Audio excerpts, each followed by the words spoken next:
Lo primero que se me ocurre en el circuito de Bahrein es la sequedad, el calor y el grip en la curva.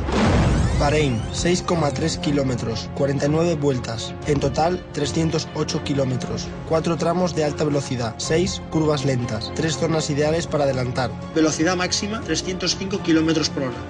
Comenzamos aquí la vuelta en el circuito de Bahrein, en el simulador de Fórmula 1 de Red Bull, en la línea de salida meta. Frenamos fuerte para el primer viraje, una horquilla muy lenta, cerrada, a derechas. Inmediatamente subimos una marcha entrando en un codo rápido, subiendo el rasante. El circuito ahora es muy abierto, muy amplio. Curva 4, otro punto para frenar fuerte y la segunda gran oportunidad para adelantar. Y luego salimos a la nueva sección del circuito, mucho más lenta. 2 curvas a derecha, la segunda muy cerrada. Nos alejamos acelerando. Luego entramos en el circuito original, en una doble secuencia de curvas, en la que es difícil ver dónde está uno.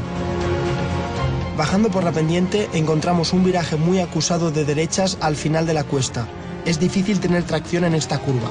Al otro lado de la subida llegamos a una combinación de curvas de izquierdas extremadamente difíciles.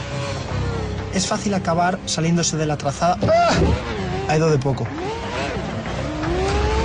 Luego nos encaminamos a la recta de la parte posterior, a una sección de virajes muy agradable, curva izquierda de velocidad media que se abre a la salida. Ahora pasamos por la parte más rápida del circuito, muy expuesta, se puede ver el desierto de fondo. El viento tiene un efecto muy importante en tus velocidades máximas y también en la capacidad para ir rápido en las curvas. En la penúltima curva es importante salir bien, porque luego hay otra recta larga. Frenamos para la última curva, entrada lenta y ciega. Es fácil acabar saliéndose de la trazada. Es la última y también la mejor oportunidad para adelantar en el circuito de Bahrein.